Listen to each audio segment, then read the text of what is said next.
રાજ્યમાં વરસાદે વિરામ લેતાની સાથે જ હવે ઋતુજન્ય રોગચાળાએ માથું ઉંચક્યું છે। વડોદરા શહેરમાં બદલાતા હવામાન અને દૂષિત વાતાવરણના કારણે હોસ્પિટલો દર્દીઓથી ઉભરાઈ રહી છે। ખાસ કરીને વડોદરાની ચેપી રોગ હોસ્પિટલમાં શરદી, ખાંસી, તાવ અને વાયરલ ઇન્ફેક્શનના કેસોમાં મોટો ઉછાળો જોવા મળ્યો છે। વરસાદ રોકાતા જ વડોદરા શહેરમાં ભેજવાળું વાતાવરણ અને ધૂળની ડમરીઓના પગલે રોગચાળો વકર્યો છે। વડોદરાની ચેપી રોગ હોસ્પિટલમાં દર્દીઓની લાંબી કતારો જોવા મળી રહી છે। શહેરમાં હાલ શરદી, ખાંસી, તાવ ઉપરાંત મેલેરિયા અને ટાઇફોઇડના દર્દીઓમાં સતત વધારો થઈ રહ્યો છે। સામાન્ય દિવસોની સરખામણીએ વાયરલ ઇન્ફેક્શનના દર્દીઓની સંખ્યા લગભગ બમણી થઈ ચૂકી છે। તબીબોના જણાવ્યા અનુસાર હવામાં ઉડતી ધૂળની રજકણો અને પીવાના દૂષિત પાણીના કારણે આ રોગચાળો ઝડપથી ફેલાઈ રહ્યો છે। મારો હરિજનવાસ વિસ્તાર છે, ત્યાં પાણી બી ઓછું આવે છે અને પાણી બી ગંદુ જ આવે છે, ગંધાયા કરે અને ડોરું પાણી આવે છે। વારસે હરિજનવાસ આપણે ફતેપુરા વીમા દવાખાના પાછળ। એનાથી હવે તમને શું થયું છે? અરે મને હમણાં કમળો થઈ ગયો છે। એટલે ક્યાં બતાવ્યા? અહીંયા દવાખાને આપણે ચેપી રોગમાં। વીકનેસ લાગે છે, તાવ? હા, તાવ, ઠંડી બી છે પાછળ। હા, કેટલા દિવસથી છે? આજે લગભગ અઠવાડિયાથી છે મને। અન્ય કોઈ વિસ્તારમાં તમને અન્ય કોઈ ઘરોમાં છે તમારો પ્રોબ્લેમ? ના, અમુકને હતા, હવે ત્યાં ગાડી 2-5 જણાને, પણ એમને હમણાં સારું થઈ ગયું છે હોસ્પિટલમાં દવા કરીને। ચોખ્ખું આવવું જોઈએ પાણી? હા, પાણી ચોખ્ખું આવવું જોઈએ, પાણી ચોખ્ખું આવતું જ નથી। શું નામ? આમના વિસ્તારના કોર્પોરેટરને કીધું છે આવી રીતે ખરાબ વાત કરેલી છે, કોર્પોરેટરને બધી વાત કરેલી છે, બધા મીટિંગ કરીને ગયેલા છે।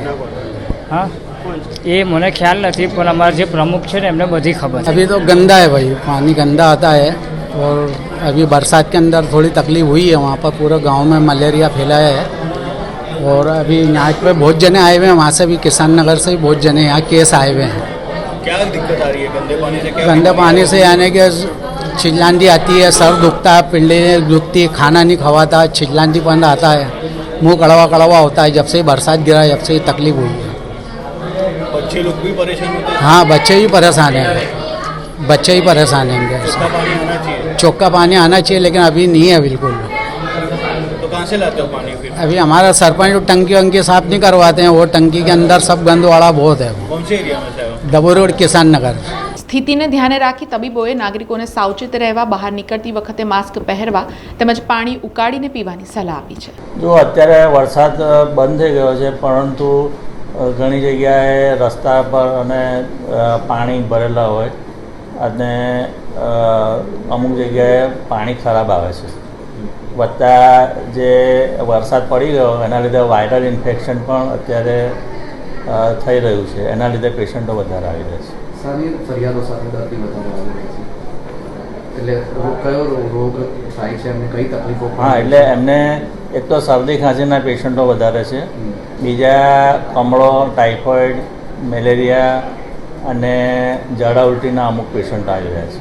સામાન્ય દિવસોમાં કેટલા આવતા હતા અને હવે કેટલા વધી ગયા છે? જનરલી ચોમાસાની ઋતુમાં અમારે પેશન્ટ વધારે આવતા હોય છે, એ જ રીતે અત્યારે પણ પેશન્ટો વધારે આવી રહ્યા છે। આજકાલ જે ફીવર વધી ગયો છે, વાયરલ જે વધી ગયું છે, એના લીધે કેટલા ઘણા વધ્યા હશે આશરે તમારા અંદાજ? લગભગ 50% વધારો છે। સર, જેમ દિલ્હીમાં જોયું H1B1 પણ જાણતા હશો, તો સ્વાઇન ફ્લૂના દર્દીઓ ખૂબ મોટી સંખ્યામાં વધી ગયા છે। અહીંયા પણ એ પ્રકારની શક્યતાઓ ખરી કે? આ અત્યારે સિઝનલ ફ્લૂ છે, એટલે સિઝનલ ફ્લૂમાં બધી જાતના વાયરસથી આ શરદી ખાંસી ને એવું થતું હોય છે। એટલે સામાન્ય દર્દી હતા એનાથી 2 ગણા ડબલ થઈ ગયા। હા, ગંદા પાણીથી કોઈને પરેશાન હોય, ઝાડા ઉલટી કે?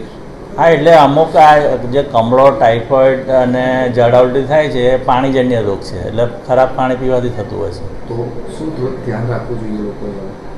હવે લોકોએ એક તો સ્વચ્છ પાણી પીવું જોઈએ, ફિલ્ટરવાળું પાણી પીવું જોઈએ, અથવા તો પછી બીજું સગવડ ના હોય તો ઉકાળીને પીવું જોઈએ અને આપણે ક્લોરિનેશન કરેલું પાણી પીવું જોઈએ।